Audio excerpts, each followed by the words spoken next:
que os alunos passam uma vida inteira estudando escala? Vixe, quanto estuda o seu instrumento, estuda escala. E ainda assim não consegue improvisar nada. Se eu falei já que o estudo da escala é a base também da nossa improvisação. Por quê? Porque estuda escala no papel. Eu sou exemplo disso.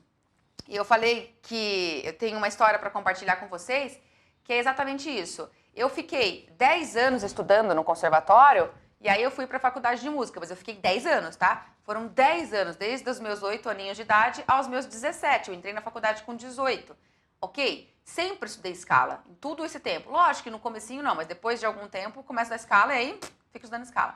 Só que eu estudava a escala no papel, de forma mecânica, com um olhar técnico, desenvolver agilidade. E isso dava no efeito dominó, uma após a outra, sempre na mesma sequência. Nunca tive a consciência da tonalidade. Eu entrei na faculdade e eu ia ler peças novas, seja de leitura à primeira vista, ou seja de um repertório que eu estava estudando. E aí, imagine que essa música, por exemplo, essa peça nova estava em Lá maior. Lá maior tem Fá 2 Sol de sustenido. Eu estudava o tempo todo isso nas escalas, certo? Certo. Eu ia ler essa música em Lá maior e eu pegava e colocava Dó natural. Dó natural, é a terça de Lá maior. Eu fazia ficar Lá menor. Nem percebia. Meu professor ficava doido.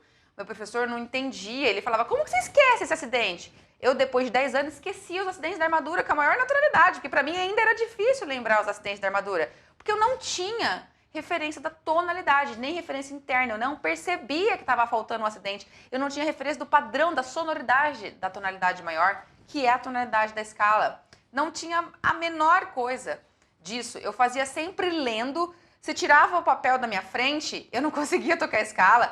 Então, teve uma vez que ele falou assim pra mim, meu professor, Daiane, então tá, você sabe escalas, né? Eu falei, sei, claro, vixe, estudei a vida inteira, sei. Então toca Mi bemol menor harmônica. Não, Mi bemol menor melódico.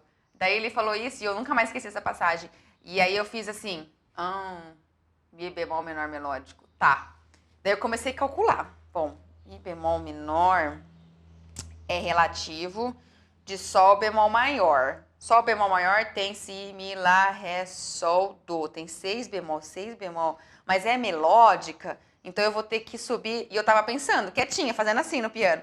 Ele me cutucou e fez assim, o que você tá fazendo? Toca Mi bemol menor. Aí eu fiz assim, eu tô pensando. Pensando no quê?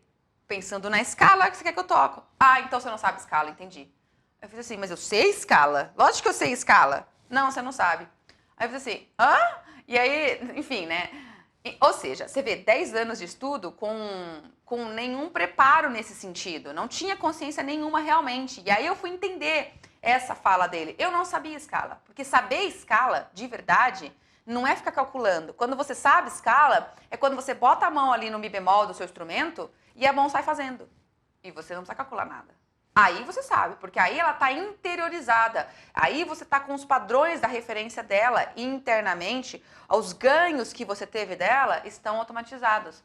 Antes de você ter essa capacidade, não tá. E não estava. E eu estudei muito tempo de escala, ok? Sempre lendo, nunca de memória.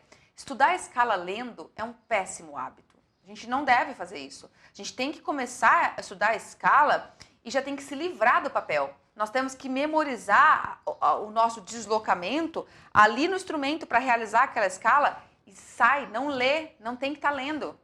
Não tem que estar lendo, porque se você ficar lendo, você usa essa leitura como uma muleta, como se estivesse lendo, não está adquirindo nem a memória tátil, que é um dos primeiros ganhos. Você fica lendo, com isso você trava também seu treino de agilidade, porque tudo que está muito ágil, você não fica lendo, você tem que estar concentrado na tua mão.